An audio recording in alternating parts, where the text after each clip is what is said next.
यस्य पूज्यन्ते नार्यस्तु तत्र रमन्ते देवता।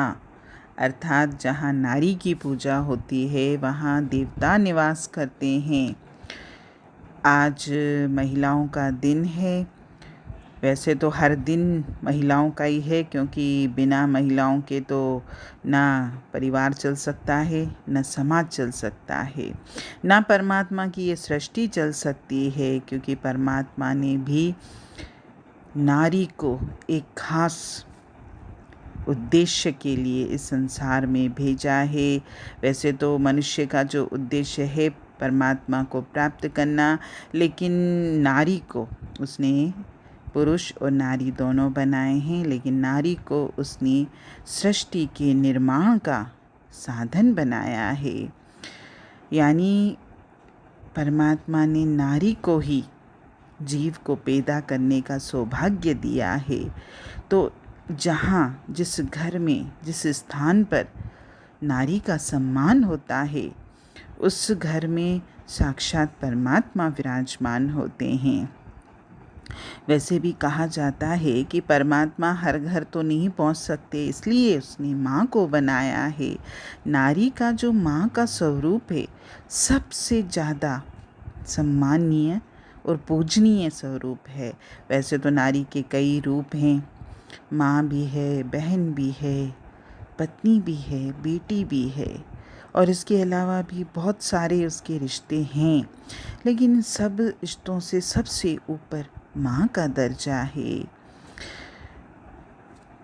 माँ के बिना जीवन की कल्पना भी नहीं की जा सकती। एक बार दूसरे रिश्ते हमारे जीवन में हो या न हो चलेगा, लेकिन माँ के बिना तो इंसान इस संसार में जन्म ही नहीं ले सकता। यानी उसको माँ की कोख की भी ज़रूरत है। माँ के लिए बहुत सारे दिन होते हैं, और माँ के लिए सबके मन में बहुत श्रद्धा भाव भी होता है। लेकिन माँ जो है, माँ होने से पहले वो एक स्त्री है, और स्त्री का जो कर्तव्य है वो तो बहुत अच्छे से वो जानती है।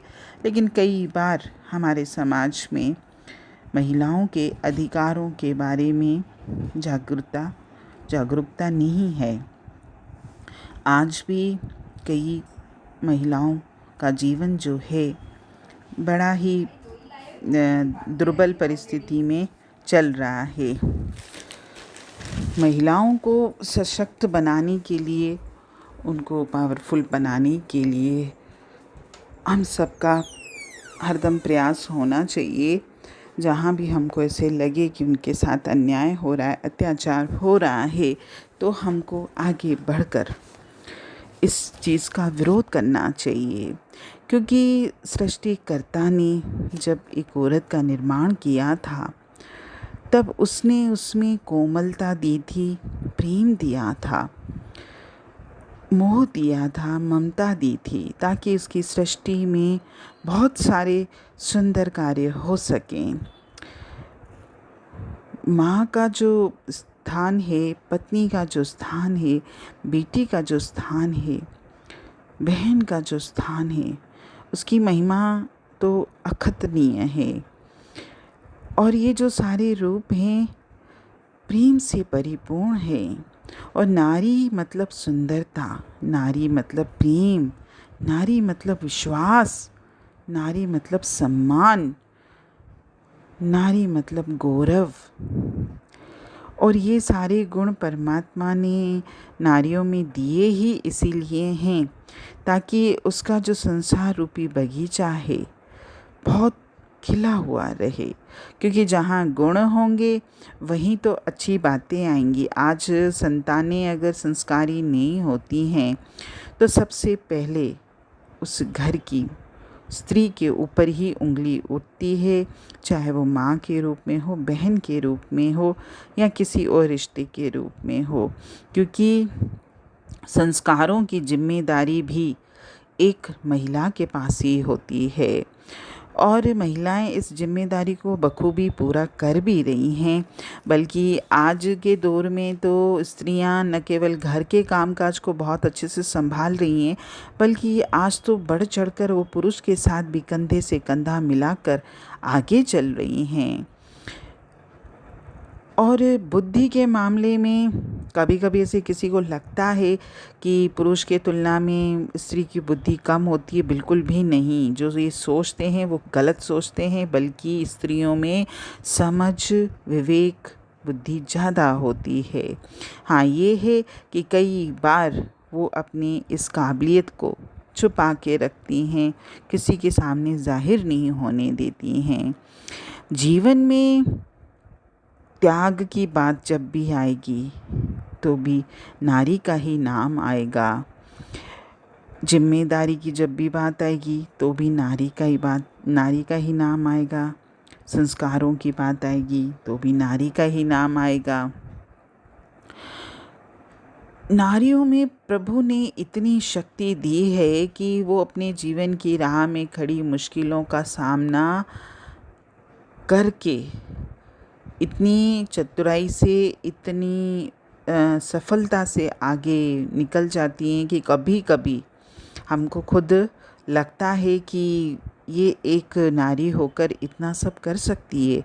और इतिहास गवाह है, कितनी नारियों ने बहुत कुछ ऐसा किया है जो पुरुष भी न कर सके। इतिहास अगर हम पढ़ें तो रानी लक्ष्मीबाई है, इंदिरा गांधी है, न जाने कितनी, मदर टेरेसा है, बहुत औरतें हैं जिन्होंने बहुत समाज के लिए काम किया है। तो ये एक महिला ही थी जो सब ये उसने किया, उसकी शक्ति थी। और नारी को तो शक्ति का रूप ही माना जाता है। देवी माँ, जिस माँ की हम पूजा करते हैं, वो भी एक नारी है। और नारी मतलब शक्ति, उसको शक्ति स्वरूपा बोला जाता है। अपनी शक्तियों को पहचानिए और जीवन जो परमात्मा ने हमको दिया है बहुत सुंदर तरीके से हमको जीना है। और सृष्टि का जो भी परमात्मा ने मुझे अधिकार दिया है, इस समाज के निर्माण का अधिकार जो मुझे मिला है, इस अधिकार को मैं बखूबी निभाऊं। और उस परमपिता परमात्मा के प्रति मेरे मन में जो प्रेम है उसको भी मैं हमेशा बरकरार रखूं, ना केवल सृष्टिकर्ता के प्रति बल्कि उसकी सृष्टि के प्रति भी मेरे मन में वैसा ही भाव हो। हरि ओम।